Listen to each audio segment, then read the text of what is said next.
은퇴한 지 1년째인 63세 박정훈 씨는 그날도 동네 친구들과의 정기 모임에 나갔습니다. 장소는 늘 그렇듯 시장 근처에 있는 은성식당. 허름하지만 숯불 냄새가 좋고 사장님이 인심이 좋아 고기 한 점 더 얹어주는 그런 곳이었습니다. 저녁 6시 모임에 단골 멤버들이 하나둘 모였습니다. 태수, 영만, 진우, 동철, 민호 그리고 정훈. 다들 40년 넘게 알고 지낸 얼굴들입니다. 야, 이제 우리 진짜 다 은퇴했네. 태수가 소주잔을 들며 말하자 누군가 은퇴라니 듣기 싫다 하며 웃었습니다. 그러나 그 웃음엔 어딘가 쓸쓸함이 묻어 있었습니다. 퇴직이란 단어는 어릴 적엔 부러움이었지만 막상 그 나이에 다 보니 끝이라는 말처럼 들리기 때문입니다. 소주 한 병이 비워질 때쯤 평소 장난기 많은 영만이 말을 꺼냈습니다. 야, 우리 다 친구끼리 숨김없이 한번 얘기해보자. 지금 통장에 얼마 남았냐? 궁금하잖아. 순간 분위기가 얼어붙었습니다. 누군가 농담으로 툭 던진 말이었지만 그 한마디가 마치 마음속을 들추는 질문 같았기 때문입니다. 태수가 헛기침을 하며 말했습니다. 나, 한 3억 좀 넘게 있지. 아파트 있으니까 걱정은 없고. 야, 너 거짓말하지 마. 너 부동산 임대도 있잖아. 진우가 웃으며 말하자 다들 허 웃음이 터졌습니다. 그래봤자 뭐하냐. 자식들 결혼식 한 번 하면 반은 날아간다. 누군가의 현실적인 말에 분위기가 금세 가라앉았습니다. 그때 영만이 정훈을 보며 물었습니다. 정훈아, 넌 기술직으로 오래 다녔잖아. 연금도 꽤 될 거고, 뭐 좀 모아놨지? 정훈 씨는 웃으며 숟가락을 내려놨습니다. 나, 글쎄, 아파트 하나, 그리고 통장에 조금. 그냥 하루 세 끼 먹고 사는 정도야.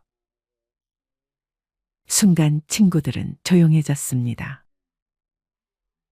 누구도 더 묻지 않았지만 그 침묵 속엔 각자의 불안이 숨어 있었습니다.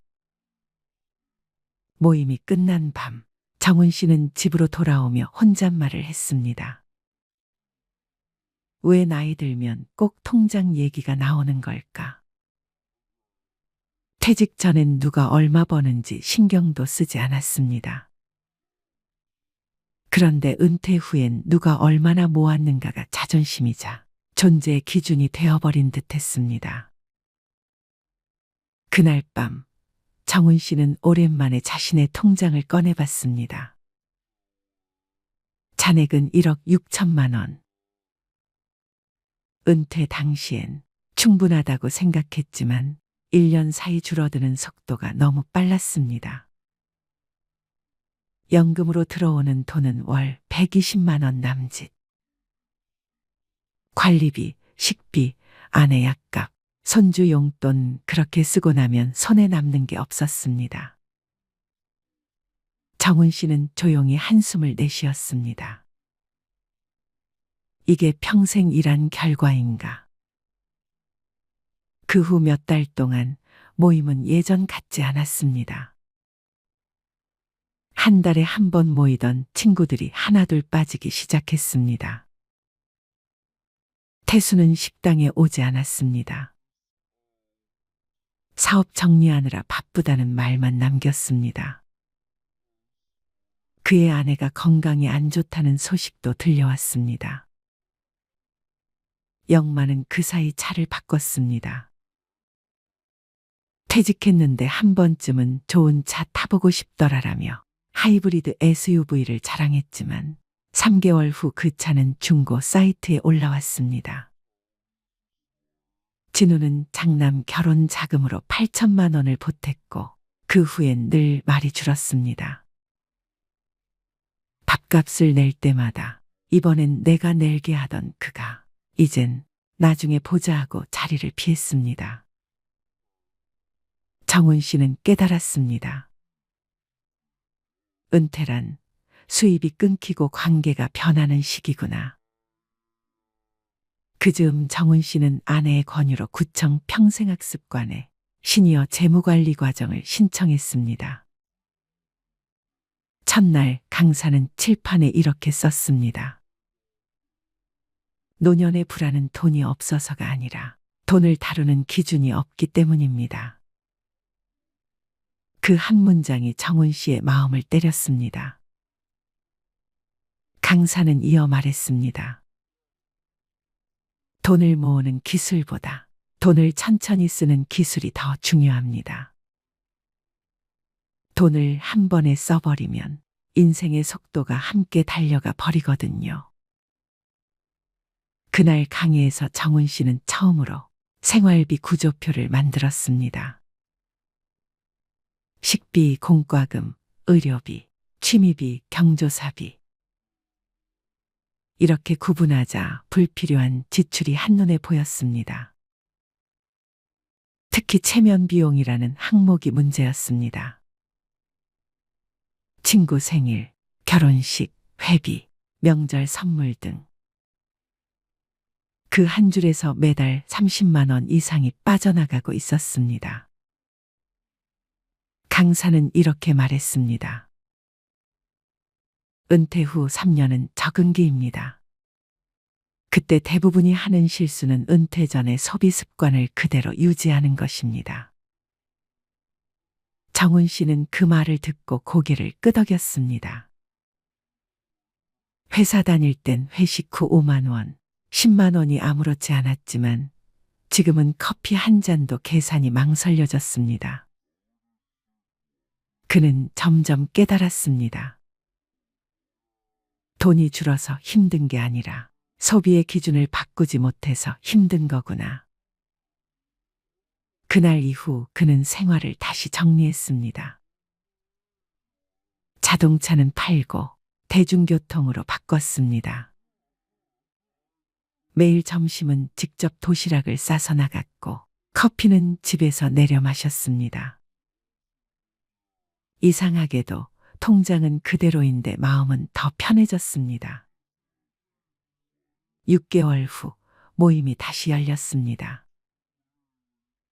이번엔 고깃집 대신 구청 근처 카페였습니다. 태수가 먼저 도착해 있었습니다. 얼굴은 좀 수척했지만 웃음은 여전했습니다. 야, 나 요즘 아내랑 산책해. 하루에 10,000보씩 걷는다. 그게 제일 큰 연금이더라. 모두 웃었습니다. 진우도 말했습니다. 나 이번에 도서관에서 일 시작했어. 책 정리하고 애들이랑 얘기하고 하루 일당은 작지만 마음은 젊어져. 영만이 커피를 마시며 말했습니다. 난 공공근로 나가. 월 80만 원이지만 사람들이랑 얘기하고 웃다 보면 하루가 금방 가. 정훈 씨는 조용히 그 모습을 바라봤습니다. 이 사람들 예전보다 훨씬 행복해 보인다. 이야기 후반부 정훈 씨는 강연에서 배운 말을 떠올렸습니다. 은퇴 후 진짜 부자는 돈이 많은 사람이 아니라 불안하지 않은 사람이다. 그는 그 문장을 노트에 써두었습니다. 불안은 잔고가 아니라 마음에서 시작된다는 걸 알았기 때문입니다. 노후의 평화는 숫자에서 오는 게 아니었습니다. 그건 소비를 통제하는 능력, 관계를 정리하는 용기, 그리고 시간을 의미 있게 쓰는 습관에서 비롯되었습니다. 정훈 씨는 3가지 자산을 다시 세웠습니다. 첫 번째, 건강 자산 매일 아침 7시 동네 공원에서 30분 걷기. 그걸 내 몸에 이자 붙이는 시간이라 부르며 꾸준히 실천했습니다. 두 번째, 관계 자산. 나를 불편하게 만드는 사람과는 거리를 두자. 그 기준을 세운 후 그는 인간관계가 훨씬 단순해졌습니다. 세 번째, 시간 자산. 매주 한 번 지역 아동센터에 가서 아이들에게 기술을 가르쳤습니다. 은퇴 후에도 필요한 사람이 되고 싶다. 그것이 그의 새로운 목표가 되었습니다. 그해 겨울, 정훈 씨는 같은 강좌의 동기들과 봉사활동을 나갔습니다. 그곳에서 만난 한 노인이 이런 말을 했습니다. 나는 통장에 1,000만 원도 없지만 내가 먹고 싶은 밥을 내 손으로 지을 수 있어서 부자야. 그 한마디에 정훈 씨는 고개를 숙였습니다. 진짜 부자는 마음이 가난하지 않은 사람이었습니다. 1년이 지나 다시 모임이 열렸습니다. 이번엔 누가 먼저 통장 이야기를 꺼내지 않았습니다. 대신 정훈 씨가 잔을 들고 말했습니다. 야, 우리 이제 얼마 모았냐고 묻지 말자. 그 대신 하루를 얼마나 즐겁게 살았는지만 물어보자. 그 말에 다들 웃으며 고개를 끄덕였습니다. 그들의 통장은 줄어들고 있었지만 대신 마음속엔 여유라는 잔고가 채워지고 있었습니다. 사람들은 흔히 묻습니다. 은퇴 후 얼마 있어야 살 수 있나요?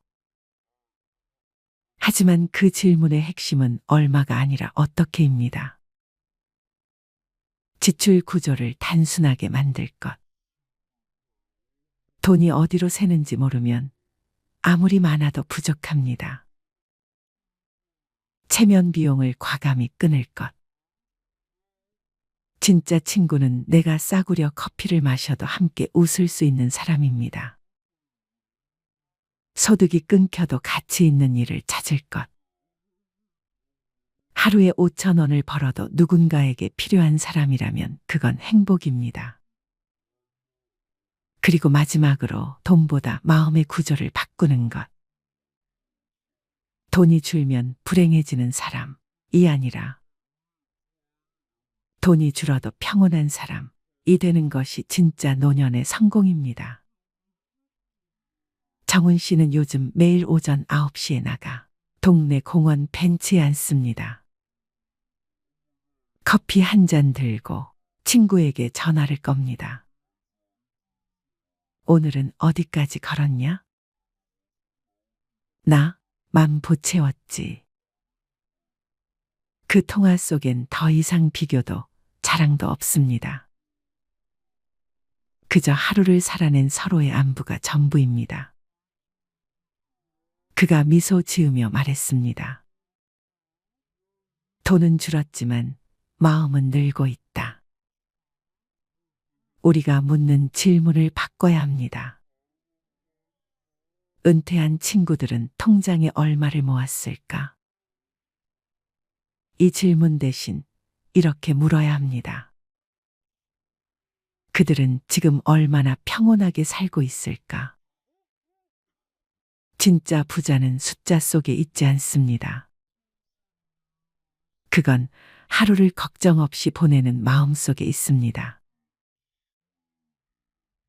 50대, 60대는 참 어려운 시기입니다.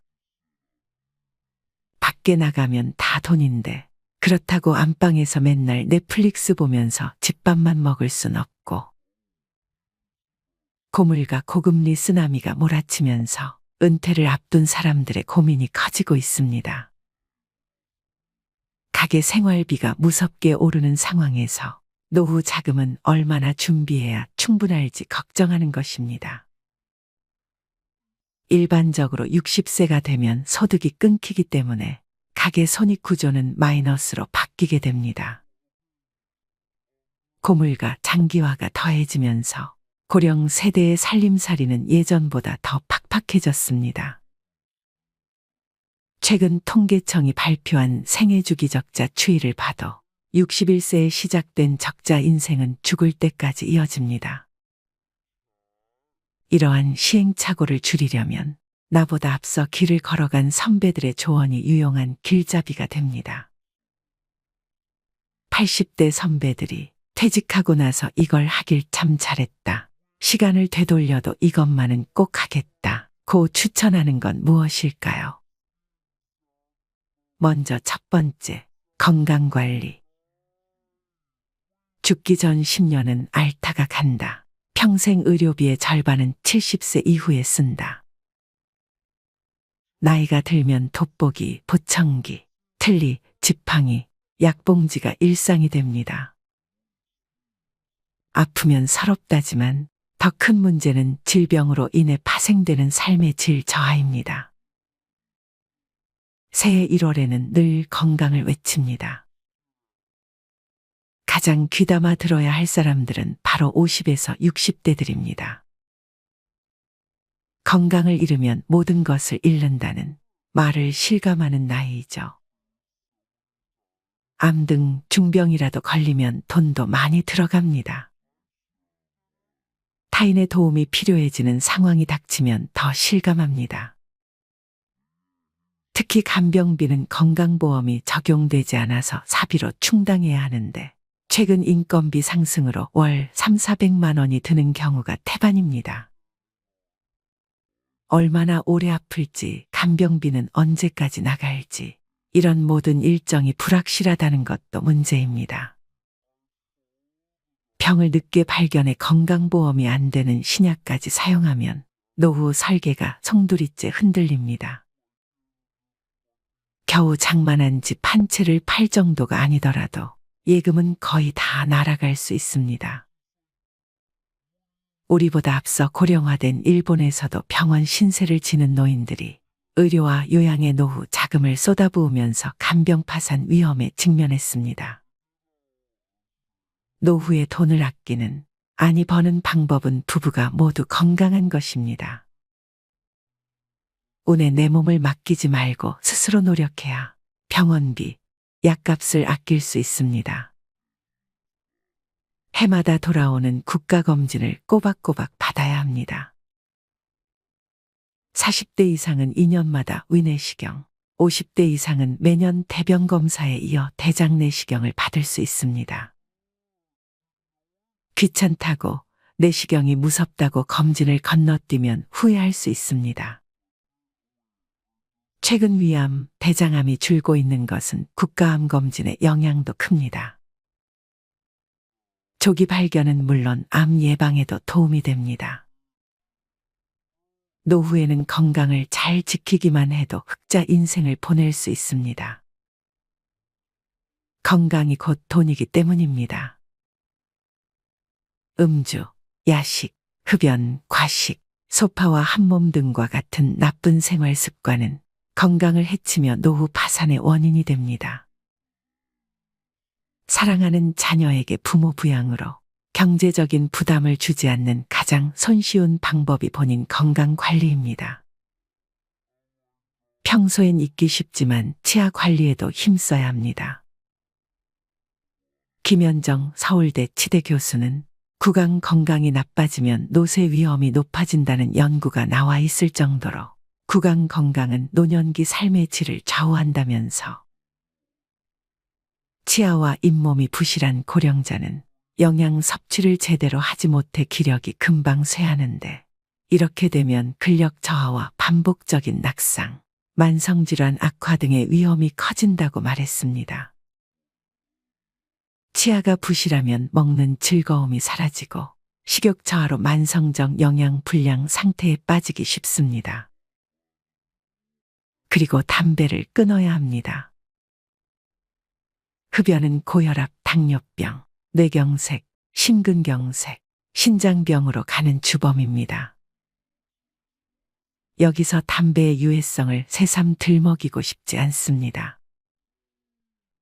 수많은 발암 물질이 가득한 매캐한 연기를 흡입하니 나이 들면 몸이 고장 날 수밖에 없습니다. 최근 7, 80대 할머니 폐암 환자가 많은 것은 과거 안방에서도 자유롭게 담배를 피웠던 문화의 영향도 큽니다. 필터를 거치지 않은 담배 연기 속에 발암 물질이 더 많습니다. 이기적인 아버지 탓에 아이들도 병이 들었을 것입니다. 자식들이 부모 간병비까지 부담하면 등골이 휩니다. 치매도 본인이 노력하면 막을 수 있는 혈관성 치매가 30%가 넘습니다. 뇌졸 중 후유증이 혈관성 치매입니다. 50, 60대는 건강한 노년으로 가는 갈림길입니다. 자녀를 위해서라도 내 건강을 살펴야 합니다. 수억 원이나 되는 폐암 신약을 사기 위해 살고 있던 집까지 팔았다는 얘기에 한숨이 절로 나옵니다. 노후 대책으로 가장 중요한 것은 부부의 건강을 지키는 것입니다. 두 번째, 퇴직금으로 인생 역전의 베팅. 일은 넘으면 힘 빠져서 돈 쓸 일도 별로 없을 텐데요. 노후 준비를 소홀히 하는 사람들의 변명은 이런 식입니다. 하지만 노년기에는 노부모 간병, 자녀 지원, 배우자 병환, 주택 수리 등 오히려 예상치 못했던 목돈 지출이 발생하기 쉽습니다. 이런 돌발 상황에 대비하려면 통장이 필요합니다. 잔고가 바닥나면 일하면 되잖아라고 생각할 수 있지만 건강이 나빠져서 예전처럼 돈을 벌지 못할 가능성이 높습니다. 젊었을 때 모아둘 거리라고 후회하지 않으려면 저축하는 습관을 몸에 익혀야 합니다. 지금 벌고 있는 소득은 20, 30년 후에 소득이 없을 내 자신과 배우자가 쓸 소중한 씨앗입니다. 나중에 퇴직금을 받을 테니까 저축은 필요 없다는 생각도 위험합니다. 퇴직금을 일시금으로 받아서 주식이나 부동산 등에 투자하겠다는 유혹도 생길 수 있지만 성급히 결정하면 나중에 후회하기 쉽습니다. 나이 들어서 투자에 실패하면 젊을 때처럼 패자부활전이 어렵습니다. 힘들게 번 퇴직금은 놀리지 마세요라고 접근하는 사람은 100% 사기꾼이라고 생각하세요.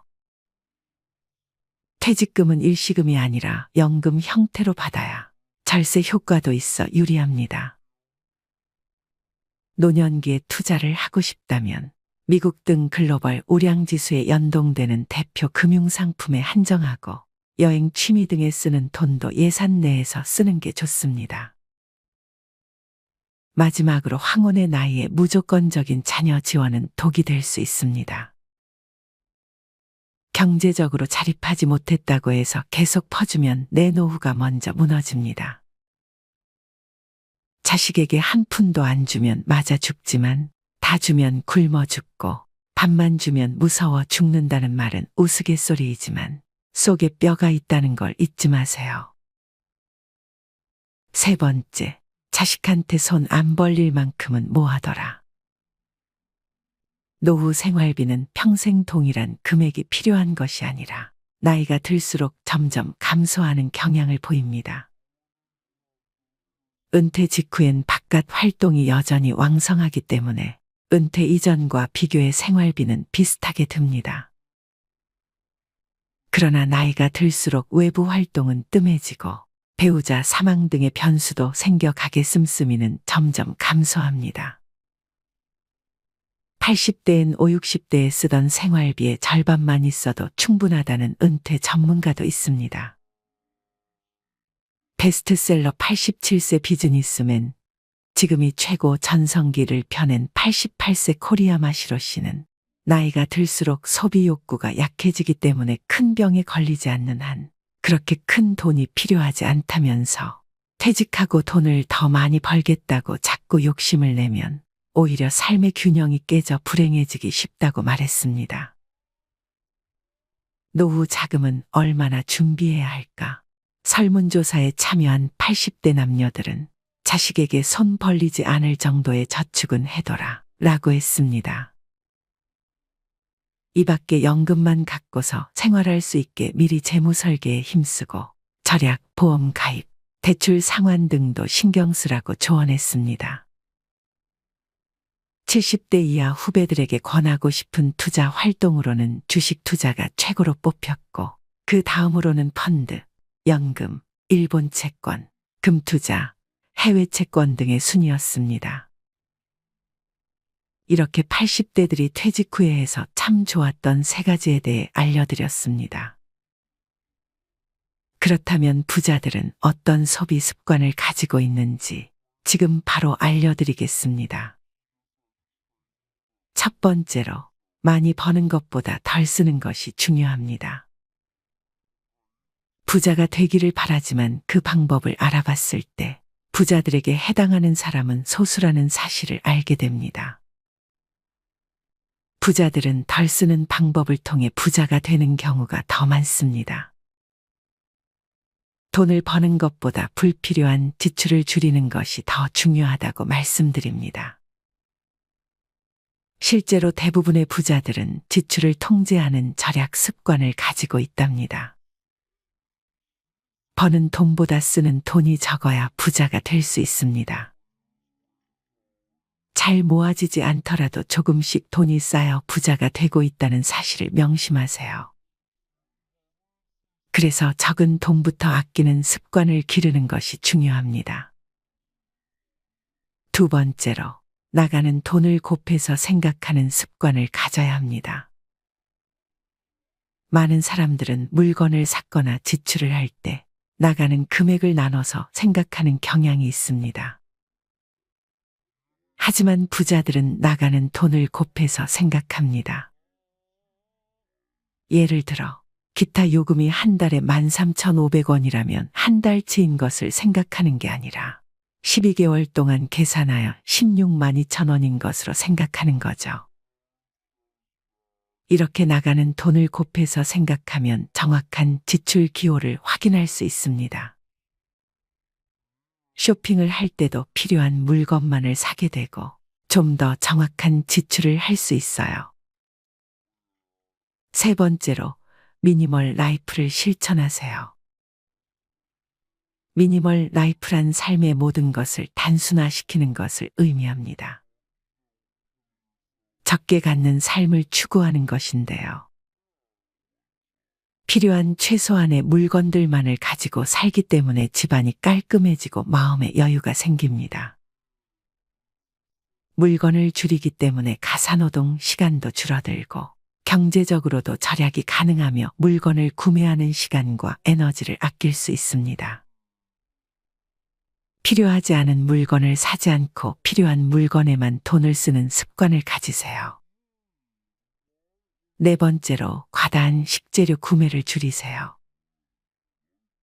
장보기의 편리함과 다양한 상품들이 진열되어 볼거리를 자랑하며 또한 파격적인 가격의 혜택을 받고자 대형마트를 주기적으로 방문하는 것이 이제는 당연한 시대입니다. 그러나 경제적 소비를 위해 쇼핑함에도 불구하고 당장 필요하지도 않는 먹을거리를 양을 많이 제공하거나 가격을 할인한다는 이유로 충동 구매를 하는 경우도 자주 있습니다. 뿐만 아니라 이렇게 집으로 가져온 식자재는 냉장고에 꽉꽉 채워두게 되며 결국 유통기한을 넘겨버려 먹지도 못하고 폐기 처분하게 된다면 불필요한 비용이 낭비되는 것입니다. 오늘부터는 주말마다 대형마트 대신에 요리를 위해 필요한 식자재가 있을 때마다 방문할 수 있는 우리 동네의 식료품점을 이용해보면 어떨까요? 볼거리는 부족하고 다양한 상품은 없지만 충분히 합리적인 가격을 제공하고 필요한 것은 대부분 구매할 수 있습니다. 또한 최근 들어 냉장고 파먹기가 유행인데요. 불필요하게 새로운 식자재를 구매하지 않고 냉장고에 보관된 재료만으로 요리를 함으로써 냉장고의 전기 소비 효율을 늘리고 쓸데없이 음식물을 버리는 일을 줄이는 것을 말합니다. 냉장고 문에 보관된 식자재를 기록하거나 보관된 식자재로 만들 수 있는 음식을 적어 놓는 노하우를 비롯하여 각종 아이디어를 온라인상에서 얻을 수 있답니다. 이렇게 간단히 부자들의 소비 습관 4가지를 알아보았습니다.